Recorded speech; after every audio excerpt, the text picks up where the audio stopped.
ஆண்டவருடைய பரிசுநாமத்துக்கு மகிமை உண்டாவதாக. இந்த நாளிலே நம் தியானத்திற்காக எடுத்துக்கொள்ளப்பட்ட ஒரு வேத பகுதி என்னவென்று பார்க்கும்போது, எஸ்தர் புஸ்தகத்தில் உள்ள மொர்தெகாயை குறித்து தான் நாம் இப்பொழுது தியானிக்க போகிறோம். மொர்தெகாய் செய்த காரியம் என்ன? மொர்தெகாய் என்ன நன்மை செய்தார்? ஆண்டவருடைய வேலையை அவர் முழுமையாய் செய்து முடித்தார் என்பதை இப்பொழுது விரிவாக நாம் பார்க்கலாம். யாத்ராகமம் 18ஆம் அதிகாரத்தில் எகிப்து ஜனங்கள் விடுதலையாகி பிரயாணப்பட்டு கானான் தேசத்திற்கு போகும் பொழுது அவர்களுக்கு வழி உண்டாகாதபடி அவர்களுக்கு வழி மறித்த ஒரு ஜனம் என்று பார்க்கும்போது அமேலேக்கியர் என்ன பண்ணுறாங்கன்னா, இஸ்ரவேல் ஜனங்களுக்கு நடந்து போவதற்கு வழியை அவங்க கொடுக்காம சண்டைக்கு நிற்கும் பொழுது யோசுவா, மோசே இவர்களெல்லாம் என்ன பண்ணுறாங்கன்னா, அந்த அமேலேக்கியரை ஜனங்களோடு போராடி யுத்தம் பண்ணுறாங்க. இப்பொழுது வசனம் வாசிக்கலாம். யாத்ராகமம் 17ஆம் அதிகாரத்தில் 8, 9, 10, 13, 14 8ஆம் வசனம். அமேலேக்கியர் ரெவித்தீமிலே இஸ்ரவேலரோடு யுத்தம் பண்ணினார்கள். அப்பொழுது மோசே யோசுவாவை நோக்கி, நீ நமக்காக மனிதரை தெரிந்து கொண்டு புறப்பட்டு அமேலேக்கியோடு யுத்தம் பண்ணு. நாளைக்கு நான் மலை உச்சியில் தேவனுடைய கோலை என் கையில் பிடித்து கொண்டு நிற்பேன் என்றார். யோசுவா தனக்கு மோசே சொன்னபடியே செய்து அமேலேக்கியோடு யுத்தம் பண்ணினான். மோசேயும் ஆரோனும் ஊர் என்பவனும் மலை உச்சியிலே ஏறினார்கள். வசனம் அதுக்கப்புறம் 13ஆவது வசனம். யுத்தம் நடக்குது. அதுக்கப்புறம் என்ன நடக்குதுன்னு பார்த்தா, யோசுவா அமேலேக்கையும் அவன் ஜனங்களையும் பட்டய கருக்கினாலே முறியடித்தான். பின்பு கர்த்தர் சொல்றார் மோசேயை நோக்கி, இதை நினைவு கூறும் பொருட்டு நீ ஒரு புஸ்தகத்தில் எழுதி யோசுவாவின் செவிகள் கேட்கும்படி வாசி, அமேலேக்கை வானத்தின் கீழேயும் இராதபடி நாசம் பண்ணுவேன் என்றார். இந்த வசனம் சொல்ல இருக்கிறது என்னன்னா, அமேலேக்கியர் என்ன பண்ணுறாங்கன்னா, இவங்களோட சண்டை போட்டு இஸ்ரவேல் ஜனங்க என்ன பண்ணுறாங்க, ஜெயிக்கிறாங்க. ஜனங்களை பட்டய கருக்கினால யோசுவா என்ன பண்ணுறாரு, முறியடிக்கிறாரு. முறியடிச்சது மாத்திரம் இல்லை, இதை என்ன பண்ணு, ஒரு நினைவு கூறும் பொருட்டு இந்த சம்பவத்தை நினச்சி அதை ஒரு புஸ்தகத்தில் எழுதி அது என்ன பண்ணு, பத்திரப்படுத்தி வை. அது மட்டும் இல்லை, அமேலேக்கியர் என்ன பண்ணக்கூடாது, இனி வானத்தின் கீழேங்கு இராதபடி நான் நாசம் பண்ணுவேன்னு சொல்லி அந்த இடத்துல சொல்கிறாரு. சொல்லி முடித்த உடனே இந்த வேலையை சவுல்கிட்ட ஒப்படைக்கிறாரு. வாசிக்கலாம்.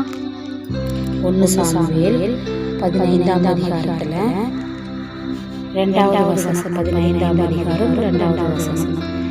சேனைகளின் கர்த்தர் சொல்லுவது என்னவென்றால், இஸ்ரவேலர் எகிப்திலிருந்து வந்தபோது அமேலேக்கை அவர்களுக்கு வழிமறித்து செய்கையை மனதிலே வைத்திருக்கிறேன் என்றார். ஆண்டவர் எப்போ வாஸ்தவம் யாத்ராகமத்தில் வழிநடத்தி கொண்டு வரும்பொழுது வழிமறித்த அவர்களுக்கு வழிவிடாமல் செஞ்சதை அந்த இடத்துல ஒரு போர் நடக்குது. அந்த போரில் நம்ம ஜனங்க இஸ்ரவேல் ஜனங்க ஜெயிக்கிறாங்க. யோசுவாவுக்கு சொல்கிறாரு, இது ஒரு புஸ்தகத்தில் எழுதி வை. இந்த ஜனங்க என்ன பண்ண போகிறேன், நான் இனி வானத்தின் கீழ் இல்லாதபடி நான் முற்றிலுமாய் அவர்களை அழித்து விடுவேன், நாசம் பண்ணுவேன் என்று சொல்கிறாரு. சொல்லி அதை நீ எழுதி வை, நினைவு கூறும் பொருட்டா அப்படின்னு சொல்லி எழுதி வைக்கிறாரு. அந்த வேலையை இவ்வளோ காலமாக அதை சாமுவேல் மூலமாய் சவுலுக்கு சொல்லப்படுகிறது. ஆனால் சவுலோ அந்த வேலையை செய்யாமல் விட்டுவிடுகிறார். 2வது வசனத்தில் பார்த்தோம். அது மட்டும் இல்லை, 8வது வசனம் பார்க்கலாம். 1 சாமுவேல் 15:8 அமேலேக்கியரின் ராஜாவாகிய ஆகாகை உயிரோடு பிடித்தான். ஜனங்கள் யாவரும் பட்டய கருக்கினாலே சங்காரம் பண்ணினான்.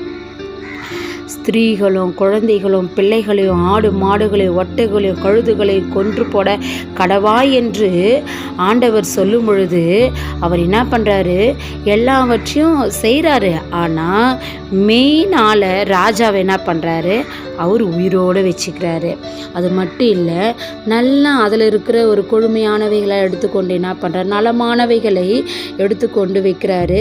சாமுவேல் போய் கேட்குறாரு, நான் சொன்ன வேலை சரியாக செஞ்சு முடிச்சியா சவுலே அப்படின்னும்பொழுது நான் அதை கரெக்டாக எல்லாத்தையும் நான் முடிச்சிட்டேன் அப்படின்னு சொல்கிறார் சவுல். அப்போது இங்கே ஆடு மாடுகளுடைய சத்தம் என் காதில் விழுகிறதே, அது என்ன அப்படின்னு கேட்கும்போது அப்போ இவர் சொல்கிறாரு, தேவன் உம்முடைய தேவனாகிய கர்த்தருக்கு பலியிடும்படியாய் நான் என்ன பண்ணியிருக்கிறேன், அதை வச்சிருக்கிறேன் அப்படின்னு நலமானதை நான் வச்சிருக்கிறேன் அப்படின்றார்.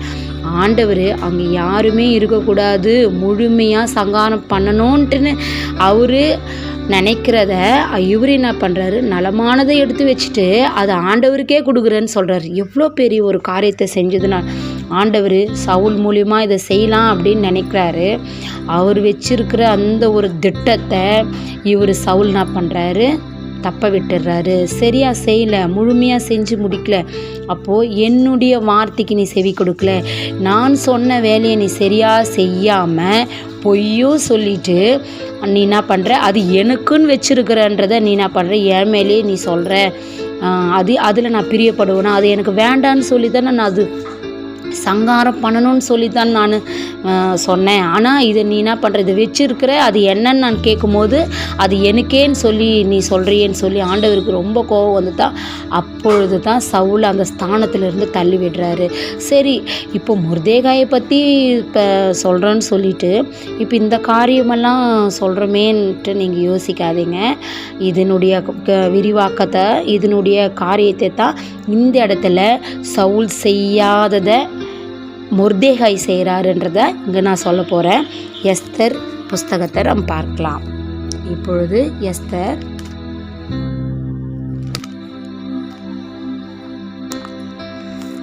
3ஆம் அதிகாரத்தில், எஸ்தர் 3ஆம் அதிகாரத்தில் நம்ம பார்க்கலாம். இப்போது இந்த முதலாவது வசனம், இந்த நடவடிக்கைகளுக்கு பின்பு ராஜாவாகிய அகாஸ்வேரு அமோத்தாவின் குமாரனாகிய ஆமான் என்னும் ஆகாகியனை மேன்மைப்படுத்தி தன்னிடத்தில் இருந்த சகல பிரபுக்களும் மேலாக அவனுடைய ஆசனத்தை உயர்த்தி வைத்தான் அப்படின்னு பார்க்குறோம். அது மட்டும் இல்லாமல் அதே அதிகாரத்தில் 10வது வசனத்தை பார்க்கலாம். அப்பொழுது ராஜா தன் கையில் இருக்கிற தன் மோதிரத்தை கழிச்சு அதை ஆகாகியனாகிய அமோத்தாவின் குமாரனும் யூதரின் சத்ருவுமாகிய ஆமானிடத்தில் கொடுத்து அப்படின்னு சொல்கிறாரு. சரி, இது யார், ஆமான் யார் அப்படின்னு பார்த்தா அந்த இடத்துல மிச்சம் வைத்த அமேலிக்கியன் தான் இந்த ஆமான். எப்படி சொல்கிறீங்க அப்படின்னு பார்க்கும்பொழுது, இப்போது எகிப்தில் இருக்கிற ராஜாக்களுக்கு ஒரு பேர் இருக்குது, பார்வோன் அப்படின்னு சொல்லி பேர் இருக்குது.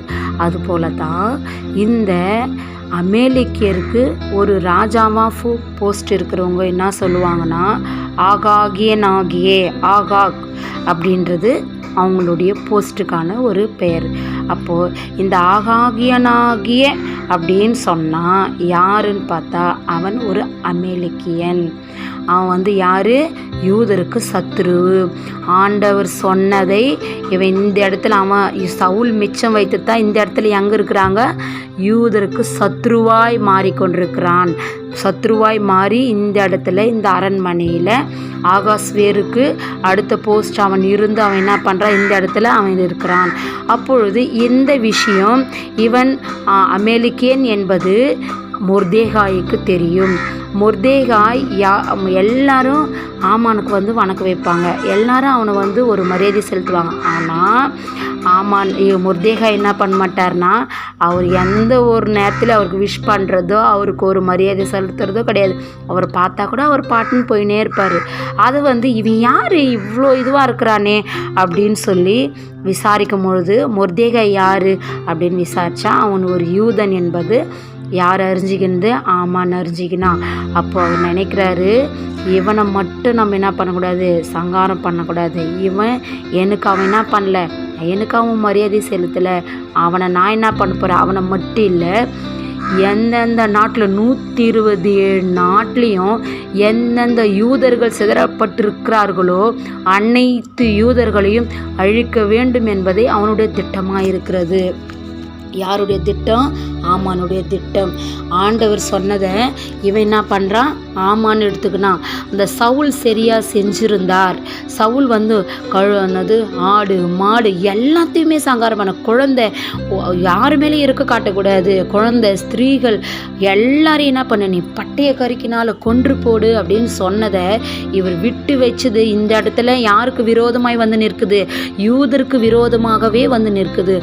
ஆனால் மொர்தேகாயோ கொஞ்சம் கூட பயப்படாம யூத குலம் அழிய போகுது என்று நினைத்து அவர் என்ன பண்றாரு, எஸ்தருக்கு சொல்றாரு, நீ என்ன பண்ணு, 3 வேளை ஜெபம் பண்ணு, நீ ராஜா இடத்துல போய் பேசு அப்படின்னு சொல்லும் பொழுது, ஐயோ ராஜா கூப்பிடாம போனோம்னா அவர் என்ன பண்ணுவார், செங்கோல் நீட்டாம நம்மளா போய் பேசினான்னா என்னுடைய உயிருக்கே ஆபத்தா முடிஞ்சிடுமேன்னு எஸ்தர் பயப்படுறாங்க.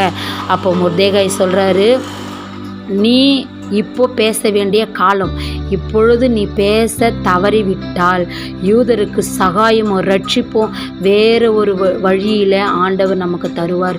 இப்பொழுது நீ என்ன பண்ணு, பேசி ஆகணும். நீ பேசாமல் போயிட்டு நான் இந்த இடத்துல அரண்மனையில் நான் சுகமாக இருக்கிறேன், யூதர்கள் எப்படியாவது போட்டோம் என்று நீ நினைத்தால், ஆனால் உன்னையும் உன் குடும்பத்தையும் நான் என்ன பண்ணுவேன், ஆண்டவர் விடமாட்டாரு அப்படின்னு சொல்லி மொர்தேகாய் என்ன பண்ணுறாரு, ரொம்ப எஸ்தரை கடிஞ்சு கொள்கிறாரு.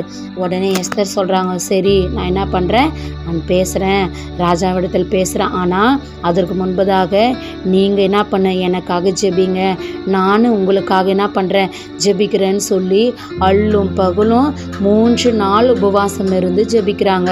அந்த ஜெபத்தினுடைய காரியம் என்னமாய் முடிந்ததுன்னு சொல்லி பார்க்கும் பொழுது, ஆமான்னு நினைக்கிறான், அவனுடைய ராஜா அவனுக்கு ஒரு போஸ்டிங் கொடுத்துருக்கிறதுனால 127 நாடு, 127 நாடு எங்கன்னா அந்த இடத்துல இருந்த யூதரை மட்டும் அவன் அழிக்கல, ஆண்டவர் எப்படி வேரோடு அழிக்கணும்னு நினச்சானோ அது போல் இவன் என்ன பண்ணுறான், சத்ருவு நீ அவன் நினச்சத அந்த சவுல் விட்டு வச்சதை இவன் என்ன பண்ணுறான், முடிக்கணும்னு நினைக்கிறான். யூதரை முழுமையாக வேரோடு நான் அழிக்கணும், எந்தெந்த இடத்துலலாம் சிதறப்பட்டிருக்கிறார்களோ அனைத்து யூதர்களையும் நான் என்ன பண்ண போகிறேன், அழிக்க போகிறேன்னு சொல்லி முத்திரை மோதத்தில் அவன் முத்திரை போட்டு அழிக்கும்படியாக பல நாடுகளுக்கு அவன் என்ன பண்ணுறான், அதை வந்து போஸ்ட் பண்ணுறான். அப்படியா இருக்கும் பொழுது இந்த மொர்தேகாய் என்ன பண்ணுறாரு, இவர் கையில் இருக்கிறது உபவாசம் என்ற கேடகத்தை என்ன பண்ணுறாரு, அவர் எஸ்தர் இவர்களும் வைத்து கொண்டு ஜெபிக்கிறாங்க. அந்த ஜெபத்தினுடைய முடிவு என்னமாய் முடிகிறது என்று பார்க்கும் பொழுது வாசிக்கலாம்.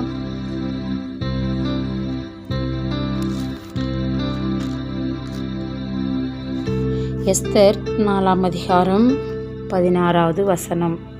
நீர் போய் சூசானில் இருக்கிற யூதரையெல்லாம் கூடி வர செய்து 3 நாள் அல்லும் பகலும் புசியாமலும் குடியாமலும் இருந்து எனக்காக உபவாசம் பண்ணுங்கள், நானும் என் தாதிமாரும் உபவாசம் பண்ணுவோம். இவ்விதமாக சட்டத்தை மீறி நான் ராஜாவிடத்தில் பிரவேசிப்பேன், நான் செத்தாலும் சாகிறேன் என்று சொல்ல சொன்னான். இப்படியாக என்ன பண்ணுறாங்க, எஸ்தர் ஒரு துணிகரமாய் அந்த என்ன பண்ணுறாங்க, நான் செத்தா கூட பரவாயில்ல, ஆனால் நான் என்ன பண்ணுறேன், யூத குலத்துக்காக நான் போய் பேசுகிறேன் அப்படின்னு சொல்கிறாரு. இந்த காரியம் நடந்து கொண்டு இருக்கும் பொழுதே, இவங்க உபவாசித்து ஜெபித்து கொண்டு இருக்கும் பொழுதே ராஜாவுக்கு தூக்கமே வரல. தூக்கம் வராது என்ன பண்ணுறாரு, அந்த ராத்திரியில் என்ன பண்ணுறாரு, தூக்கம் வராமல் ரொம்ப கஷ்டப்பட்டுன்னு இருக்கிறாரு. தூக்கம் வராது இருக்கும்போது அப்போ சொல்கிறாரு, ராஜாவுக்கு 6ஆம் அதிகாரத்தில் முதல் வசனத்தில் பார்த்தா, அந்த ராத்திரியிலே ராஜாவுக்கு நித்திரை வராதபடியினால் கால வர்த்தமானங்கள் எழுதியிருக்கிற நடபடி புஸ்தகத்தை கொண்டு வர சொன்னான். அது ராஜ சமூகத்தில் வாசிக்கப்பட்டது. அப்போ என்ன பண்ணுறாரு, சரிப்பா எனக்கு தூக்கம் வரல, அந்த கால வர்த்தமானங்கள் எழுதியிருக்கிற காலத்தில் எந்தெந்த ஆட்சியில் குறிப்புகள் அடங்கிய என்ன பண்ணுறாரு, ஏட்டை வாசிக்க தொடங்குறாரு. தான் ஆட்சி காலத்தில் என்னென்ன நடந்திருக்குது அதை அந்த குறிப்புகளெல்லாம் என்ன பண்ணுறாரு, வாசிக்கிறாங்க. அப்போ அதை வாசிக்கும் பொழுது அந்த இடத்துல ஒரு சம்பவம் இருக்குது, அந்த இடத்துல ஒரு விஷயம் நடந்திருக்குது. என்ன விஷயம்னா, இவர் ராஜாவாக இருக்கும் பொழுது 2 பிரதானிகள் என்ன பண்ணுறாங்க, அகஸ்வேரின் ராஜாவுக்கு என்ன பண்ணுறாங்க, விரோதமாய் செயல்படுறத மொர்தேகாய் காதில் கேட்டு அதை என்ன பண்ணுறாங்கன்னா காதில் கேட்டு ராஜாவுக்கு அறிவிக்கிறாரு மொர்தேகாய். 2 பிரதானிகளும் ராஜாவுக்கு விரோதமான ஒரு திட்டம் போடுறாங்க. அதை என்ன பண்ணு, ராஜாவின் காதில் போடு அப்படின்னு சொல்லி எஸ்தருக்கு சொல்லி அனுப்புறார். இதன் மூலமாய் ராஜா என்ன பண்ணுறாரு, அவங்க சூழ்ச்சியிலிருந்து ராஜா தப்பிக்கப்படுறாரு. இது ராஜாவின் காதுகளில் கேட்டு அவங்க இருவரையும் கூப்பிட்டு என்ன பண்ணுறாரு, 2 பிரதானிகளையும் கூப்பிட்டு அவங்க என்ன பண்ணுறாங்க, தூக்கில் போட்டு அவங்க மறித்து போயிடுறாங்க. ஆனால் அந்த நேரத்தில் இந்த வேலையை செய்த மொர்தேகாய்க்கு ஒரு சன்மானமோ ஒரு பாராட்டோ எதுவுமே கிடைக்கல. அப்போது ஆனால் குறிப்பு மட்டும் எஸ்தர் அவர்கள் என்ன பண்ணுறாங்க, எழுதி வச்சிருக்கிறாங்க. இது எங்கே இருக்குதுன்னு பார்க்கும்போது எஸ்தர் 2ஆம் அதிகாரம் 21வது வசனத்தில் நம்ம பார்க்கலாம். அந்நாட்களில் மொர்தேகாய் ராஜாவின் அரண்மனை வாசலில் உட்கார்ந்திருக்கிற பொழுது வாசல் காக்கிற ராஜா வின் 2 பிரதானிகளாகிய பிக்தானும் தேரேசும் வர்மம் வைத்து ராஜாவாகிய அகாஸ்வேருவின் மேல் கை போட வகை தேடினார்கள். இந்த காரியம் மொர்தேகாய்க்கு தெரிய வந்ததினால் அவன் அதை ராஜாத்தி ஆகிய எஸ்தருக்கு அறிவித்தான். எஸ்தர் மொர்தேகாயின் பேரால் அதை ராஜாவுக்கு சொன்னான். அதுக்கப்புறம் இருவரும் என்ன பண்ணாங்க, மரத்திலே தூக்கி போட்டார்கள். ஆனால் இதை வாசிக்கும் பொழுது ராஜாவுக்கு, ஓ இப்படி ஒரு காரியம் நடந்துதா, சரி அவனுக்கு என்ன நடந்துச்சு, அவனுக்கு ஏதாவது பரிசு கொடுத்தாங்களா, அவனுக்கு ஏதாவது வெகுமதி கொடுத்தாங்களா, அவனுக்கு பாராட்டு நடந்துச்சா அப்படின்னு சொல்லி நம்ம பார்க்குறாங்க.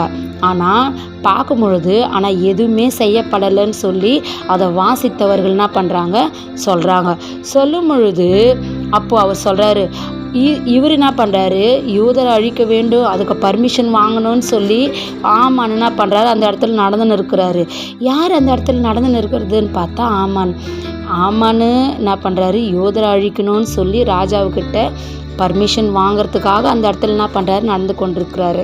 ஆனால் இந்த இடத்துல மொர்தேகாய் மேலே ஒரு நல்ல அபிப்பிராயம், மொர்தேகாய்க்கு நல்ல ஒரு வெகுமதியும் பரிசும் கொடுக்கணும்னு சொல்லி இவர் நினச்சி கொண்டிருக்கிறாரு. ஆனால் மொர்தேகாய்க்கு விரோதமாக இவரு செயல்படணும்னு வெளியே நடந்து கொண்டிருக்கிறார். அப்போ அவரை கூப்பிட்டு உடனே, வாங்க யார் அது, ஆமாண்ணா சரி உள்ளே கூப்பிடு, என்னப்பா விஷயம் அப்படின்னு கேட்குறாரு. அப்போது கேட்ட உடனே இவர் ஆமான் அவன் மொர்தேகாய்க்கு விரோதமாக தூக்கு மரத்தை செஞ்சு அதில் மொர்தேகாயை தூக்கி போடணும்னு சொல்லி பேசும்படியாக ராஜா இடத்துல வரும்பொழுது ராஜாவுக்கு தூக்கம் வராமல் ஆண்டவர் அந்த இடத்துல அந்த கால வர்த்தமானவைகளை படித்து மொர்தேகாய்க்கு ஒரு நல்ல அபிப்பிராயத்தை உண்டு பண்ணி மொர்தேகாய்க்கு நல்ல ஒரு கனத்தை கொடுக்கணும்னு சொல்லி ராஜா நினச்சின்னு இருக்கிறாரு. இவர் உள்ளே வந்த பிறகு ஆமான உள்ளே பேசவே விடாமல் ராஜா என்னன்றாரு, ஒரு விஷயம் கேட்குறாரு.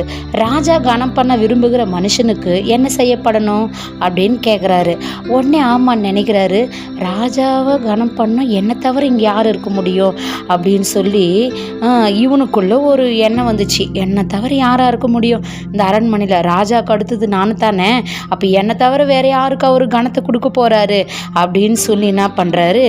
சரி அப்போ அவர் கேட்குறாரு, என்ன பண்ணலாம் அப்படின்னு கேட்கும்போது ஆமாம் நினச்சி இது நான் தான் அப்படின்னு நினச்சி மனசில் நினச்சி என்ன சொல்கிறாரு, ராஜாவை நோக்கி, ராஜா கனம் பண்ண விரும்புகிற மனுஷனுக்கு என்ன செய்யலாம், ராஜா உடுத்தி கொள்ளுகிற ராஜ வஸ்திரம் போடணும், குதிரை கொடுக்கணும், ராஜா ஏறுகிற குதிரையும் அவர் சிரசிலே தரிக்கப்படுகிற ராஜமுடியும் கொண்டு வரப்பட வேண்டும். அந்த வஸ்திரமும் குதிரையும் ராஜாவுடைய பிரதானி பிரபுக்களில் ஒருவனுடைய கையிலே கொடுக்கப்பட வேண்டும். ராஜா கனம் பண்ணுகிற விரும்புகிற மனுஷனுக்கு அலங்கரித்த பின் அவனை குதிரையின் மேல் ஏற்றி நகர வீதியில் உலாவும்படி அனைவரும் பார்த்து ஓ ராஜாவை கனம் பண்ணுனா இந்த ஒரு மரியாதை பண்ணுவாங்க அப்படின்னு சொல்லி அனைவரும் தெரிஞ்சுக்கணும்னு சொல்லி என்ன பண்ணுறாரு சொல்கிறாரு. இப்போ என்ன சொல்கிறார், இப்படி பண்ணணும்னு ஆமான தூக்கில் போடணும்னு பர்மிஷன் கேட்குறதுக்கு வந்தவர் அவர் வாயாலே ஆண்டவர் என்ன செய்கிறாருன்னா ஆமான் வாயிலே நமக்குத்தான் நினச்சி அவனுக்கு என்னென்னா செய்யணும் அப்படின்னு நினச்சி அவர் என்ன பண்ணுறாரு, அவரை அறியாமலே மொர்தெகாய்க்கு செய்ய வேண்டிய கனமும் மரியாதையும் அவர் என்ன பண்ணுறாரு, ஆமானுடைய வாயிலே ஆண்டவர் போடுறாரு. போட்டவொன்னே அதே போல் யாராக இருக்கும் அப்படின்னா, இதையெல்லாம் நீ சொன்ன ஒரு விஷயம் கூட தவறாமல் இதை நீ யாருக்கு பண்ணோம், மொர்தெகாய்க்கு பண்ணணும் அப்படின்னு சொல்லி ஆமானுடைய திட்டத்தையும் ஆமான் வச்சிருக்கிற அந்த தூக்கு மரத்தையும் அவர் என்ன பண்ணுறாரு, ஒன்றுமே இல்லாதபடி ஆண்டவர் முறியடிக்கிறாரு. ஆமான் நினச்சிருக்கலாம் மொர்தெகாய் இவனுக்கும் தூக்கு வரல, ராஜாவுக்கு மட்டும் இல்லை ஆமானுக்கும் தூக்கு வரல, எப்படியாவது அந்த மொர்தெகாய்க்கு என்ன பண்ண அந்த தூக்கு மரத்தை செஞ்சு அவனை இங்கே கொலை பண்ணிடணும், இங்கே சாகடிச்சிடணும். ஆனால் சிதறி இருக்கிற யூதர்கள் 127 நாட்டில் இருக்கிற யூதர்கள் எங்கெல்லாம் சிதறப்பட்டிருக்கிறார்களோ அனைத்து யூதர்களையும் கொலை செய்ய வேண்டும் என்று ஆமான் நினைத்தான். ஆனால் இந்த இடத்துல ஆண்டவர் என்ன பண்ணுறார், ராஜாவுக்கு தூக்கம் வரல, தூக்கம் வராத போது ஏதாவது பண்ணியிருக்கலாம், கீத வாக்கியம் நடந்திருக்கலாம், இல்லை ஏதோ ஒன்று நடந்திருக்கலாம். ஆனால் அந்த ஏட்டை எடுத்துக்கொண்டு வாசின்னு அவர் ஏன் சொல்லணும், இது வாசிக்கும் போது மொர்தெகாய் செஞ்ச நன்மை அந்த இடத்துல ஏன் வாசிக்கப்படணும்? ஆண்டவர் எப்பேற்பட்ட ஒரு ஆண்டவராக இருக்கிறார். ஆமான் செய்த சதியிலே, ஆமான் செய்த தூக்கு மரத்திலே, ஆமானுக்கு நமக்கு தான் இந்த கனமும் நினச்சி அவனுடைய வாயிலே அவனை அறியாமல் இப்படித்தான் எனக்கு இப்படித்தான் இருக்கணும்னு சொல்லி ராஜ வஸ்திரம் தரிக்கணும், நம்மளை தவிர வேற யாருக்கு அப்படின்னு நினச்சா. ஆனால் அந்த கனமும் மரியாதை அவனுடைய வாயிலேயே மொர்தெகாய்க்கு அவன் அறிவிச்சான். அதே போல் மொர்தெகாயை கூட்டின்னு வராங்க. கூட்டின்னு வந்து அதை போல் உடுத்தி அவனை என்ன பண்ணுறாங்க, இவன் நினச்சான் தூக்கு மரத்தில் என்னன்னா, ஆனால் ஆண்டவர் நினச்சார் அவனை குதிரையின் மேலே ஏற்றி அவன் நகர வீதியிலே ராஜாவின் கையிலே அவனுக்கு என்ன நடக்குது, சன்மானங்கள் கொடுக்கப்படுது, நல்ல ஒரு மரியாதை கொடுக்குது, நல்ல ஒரு கனம் கொடுக்கப்படுது. இப்படியே ஆண்டவர் என்ன பண்ணுற காரியங்களை மாறுதலாய் வாய்க்க செஞ்சார். அது மாத்திரமில்லை, இப்பொழுது அவனுடைய இதுக்கப்புறம் அவன் என்ன தான் மொர்தெகாயை பற்றி ஆண்டவருக்கு அந்த ராஜாவிடத்தில் போய் சொன்னாலும் அது என்ன ஆகாது, அது வாய்க்கப்படாது. ஏன்னா ராஜாவுக்கு ஒரு நல்ல அபிப்பிராயம், என் உயிரை காப்பாற்றிருக்கிறான், எனக்கு விரோதமாய் செயல்பட்ட காரியத்தை இவன் செஞ்சிருக்கிறானேன்னு சொல்லி அவர் மொர்தெகாய் மேலே ஒரு நல்ல அபிப்பிராயம் வந்தது. இப்பொழுது ஆமான் என்ன செஞ்சாலும் அது என்ன நடக்காது, அந்த காரியம் நடக்காது. அது மட்டும் இல்லை, இந்த ஆமான் என்ன பண்ணுறாரு, இப்படியா இருக்கும் பொழுது அவருக்கு நல்ல ஒரு கனம் நடக்குது, எல்லாம் இது இருக்குது. எஸ்தர் ஒரு விருந்தை உண்டு பண்ணுறா. எஸ்தர் ஒரு விருந்து உண்டு பண்ணி அந்த இடத்துல என்ன பண்ணுறாங்க, ராஜா அந்த ஆமானெல்லாம் போய் சாப்பிட்றாங்க. சாப்பிட்டு எல்லாம் இருக்கும் பொழுது எல்லாம் குடிச்சு எல்லாம் நல்லா சாப்பிட்டு கொண்டு இருக்கும் பொழுது அப்போ இவங்க சொல்கிறாங்க, எங்கள் என் குலத்தையும் அழிக்க ஒருத்தர் என்ன பண்ணுறாங்க, இந்த மாதிரி சதி வேலை நடந்து கொண்டிருக்குது ராஜாவே அப்படின்னு சொல்லும் பொழுது, யார் அது, யார் தான் அது அப்படின்னு கேட்கும்போது அப்போ அவர் சொல்கிறாரு, யாரும் இல்லை அந்த ஆமான் தான் அப்படின்னு சொல்கிறாரு. அப்போ அவர் என்ன பண்ணுறாரு, கோபமாக அப்படியே கொஞ்சம் அப்படியே இப்படி போயிட்டு இப்படி வரும்பொழுது எஸ்தருடைய அவ்வளோதான், நம்மளுடைய உயிர் போச்சு, இதுக்கப்புறம் நம்ம உயிரை காப்பாற்றிக்கிறதுக்காக நம்ம என்ன பண்ணலாம், எஸ்தர்கிட்ட விண்ணப்படலாம், யார்கிட்டயோ கேட்குறது, எஸ்தர்கிட்ட நம்ம உயிரை காப்பாற்றிக்கிறதுக்கு எஸ்தர்கிட்ட நம்ம என்ன பண்ணலாம், தயவு கேட்கலாம், விண்ணப்பம் வைக்கலான்னு சொல்லி கெஞ்சலான்னு சொல்லி அவங்க என்ன பண்ணுறான், அந்த ஆமான் என்ன பண்ணுறான், எஸ்தர்கிட்டத்தில் கேட்டுக்கொண்டிருக்கிறான். கேட்டுக்கொண்டு அந்த மெத்தையின் மேலே அந்த ராஜா அந்த ராணியின் எஸ்தரினுடைய மெத்தையின் மேலே உட்கார்ந்து அவனுடைய உயிருக்காக எஸ்தரிடத்தை விண்ணப்பம் பண்ணி கொண்டு இருக்கும் பொழுது ராஜா அந்த இடத்துல வராரு. வந்த உடனே, நான் இருக்கும் பொழுதே ராஜாத்தியா, நான் இருக்கும் பொழுதே, நான் உயிரோடு இருக்கும் பொழுதே ராஜாத்திய மேலே நீ என்ன பண்ணுற, இந்த மாதிரி ஒரு மெத்தையின் மேலே உட்கார்ந்து அவளை நீ இது பண்ணுறியா அப்படின்னு சொல்லி என்ன பண்ணுறாரு, கோபமாக அவன் இல்லை அப்படின்னு சொல்கிறதுக்கு கூட, அவனுடைய நியாயத்தை சொல்கிறதுக்கு கூட என்ன பண்ணல அவரால் அவருடைய நியாயத்தை கூட ஆமாம் என்ன பண்ண சொல்ல முடியல. ராஜா என்ன பண்ணுறாரு, வாசிக்கலாம். எஸ்தர் 7ஆம் அதிகாரம் 7, 8 வாசிக்கலாம். ராஜா உக்கிரத்தோடே திராட்சை ரச பந்தியை விட்டெழுந்து அரண்மனை தோட்டத்திற்கு போனான். ராஜாவினால் தனக்கு பொல்லாப்பு நிர்ணயிக்கப்பட்டது என்று ஆமான் கண்டு ராஜாத்தியாக எஸ்தரிடத்தில் தன் பிராணனுக்காக விண்ணப்பம் பண்ண எழுந்து நின்றான். ராஜா அரண்மனை தோட்டத்திலிருந்து திராட்சை ரசம் பரிமாறப்பட்ட இடத்துக்கு திரும்பி வருகையில் எஸ்தர் உட்கார்ந்திருக்கிற மெத்தையின் மேலே ஆமான் விழுந்து கிடந்தான். அப்பொழுது ராஜா, நான் அரண்மனை இருக்கும் பொழுதே என் கண் முன்னே இவன் ராஜாத்தியை பலவந்தம் செய்ய வேண்டும் என்றிருக்கிறானோ என்றார். இந்த வார்த்தை ராஜாவின் வாயிலிருந்து பிறந்த உடனே ஆமானின் முகத்தை என்ன பண்ணாங்க, முடி போட்டார்கள். முடிஞ்சு போச்சு அவருடைய கதை. இவர் அவருடைய பிராணனுக்காக ராஜா கிட்டத்தில் என்ன பண்ணுறாங்க, ராஜாத்தி இடத்துல விண்ணப்பம் வைக்கிறாங்க. ஆனால் இவர் அந்த கோவத்தோடு எழுந்து அந்த அரண்மனை இருந்து போய் அப்படியே கொஞ்சம் ரிலாக்ஸ் பண்ணிட்டு திருப்பி பார்த்தா இவங்க என்ன பண்ணுறாங்க, அந்த ராஜாத்தியா இந்த மெத்தின் மேலே விழுந்திருக்கிறத பார்த்தோன்னே என் கண் முன்னாடி நான் இருக்கும் பொழுதே இப்படியே பலவந்தம் பண்ண பார்க்கிறாயா என்று சொல்லி என்ன பண்ணுறாரு, அந்த வாயில் அந்த நியாயத்தை கூட சொல்ல விடலை. பிறந்த உடனே அங்கே இருக்கிறவங்க அவர் தலையில் என்ன பண்ணாங்க, துணியை போட்டு இவன் ஆமான் யாருக்காய் செய்து வைத்திருந்த அந்த தூக்கு மரத்திலே ஆமானையும் அவன் சிநேகிதரையும் ஆமானுடைய மனைவியையும் அங்கே என்ன பண்ணாங்க, குமாரர் எல்லாரையுமே வேரோடு அழிக்கப்பட்டது. அந்த இடத்துல யாத்ராகமத்தில் சொல்லி வச்சிருக்கிற வானத்தின் கீழ் இருக்கிற இந்த அமேலிக்கரை நான் விடக்கூடாது, வழி மறித்த அந்த அமேலிக்கர் இனி வானத்தின் கீழ் இன்னும் நாசம் பண்ணுவேன் என்று சொன்ன கர்த்தருடைய வேலையை, அவர் சொன்ன காரியத்தை சவுல் தவறிவிட்டார். சவுல் தவறிவிட்டதின் நிமித்தமாய் இந்த ஆமான் இந்த இடத்துல யூதரை அழிக்க பார்த்தான்.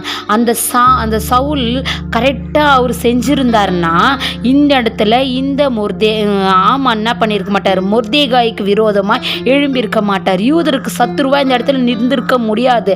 127 நாடுகளில் இருக்கிற யூதரை அழிக்க இவர் திட்டம் போட்டிருக்க முடியாது. மொர்தேகாய்க்கு தூக்கு மரத்தையும் செஞ்சிருக்க முடியாது.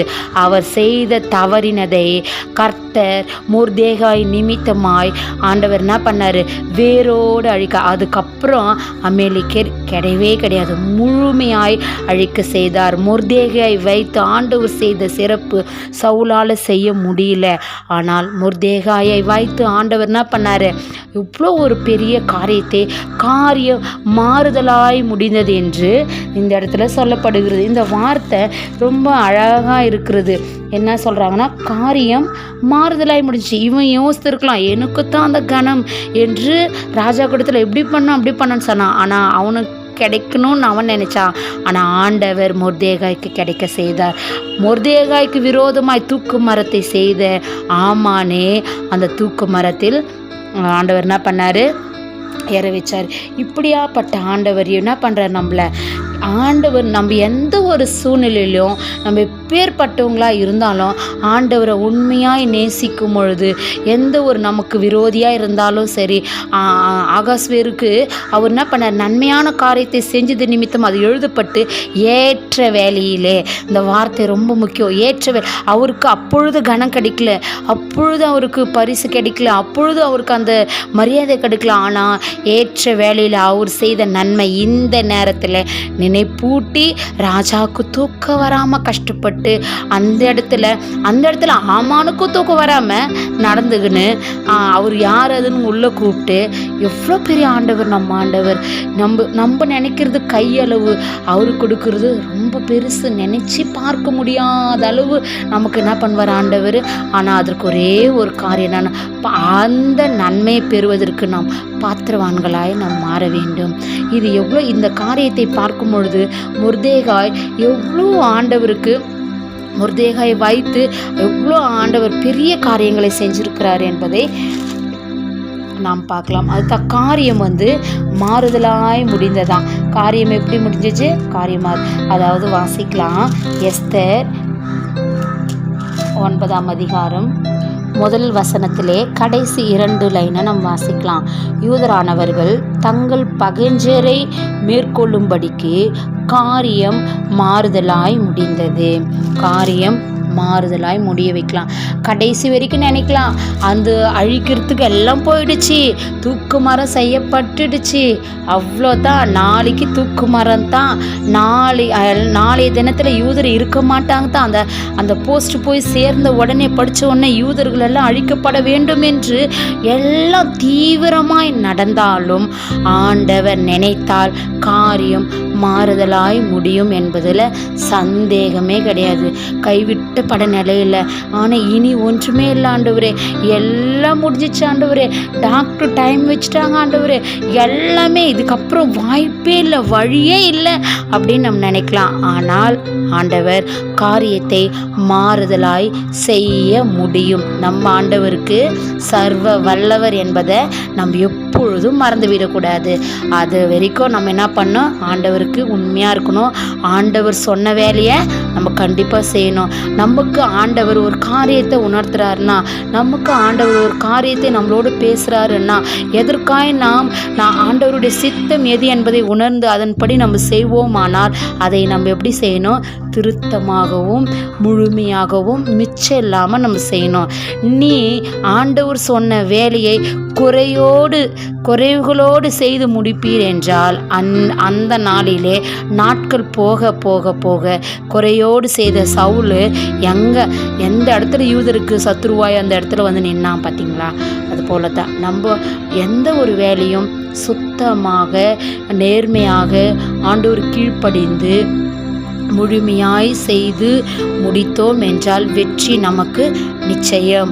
ஆண்டவரை நம்பினோர்கள் ஒரு பொழுதும் கைவிடப்படுவதில்லை என்பதை நாம் இந்த வேளையில் சிந்தித்து செயல்படணும். மொர்தேகாய் எவ்வளோ நிறைய பேர் இந்த எஸ்தரை குறித்து, இந்த எஸ்தர் புஸ்தகத்தை வாசிக்கும்போது நிறைய பேர் எஸ்தரை சொல்லுவாங்க.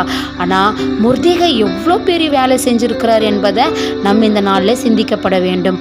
அப்படியா நம்மளை கூட மொர்தேகாயாக எடுத்து பயன்படுத்த ஆண்டவர் தயாராக இருக்கிறார். நாம் அர்ப்பணித்து ஆண்டவருடைய வழியில் நடக்கிறோமா, அதற்கு நாம் ஒப்பு கொடுக்கிறோமா என்று நாம் சிந்தித்து பார்க்க வேண்டும். இப்படி செய்ய ஆண்டவர் கிருபை செய்வாராக. ஆமேன்.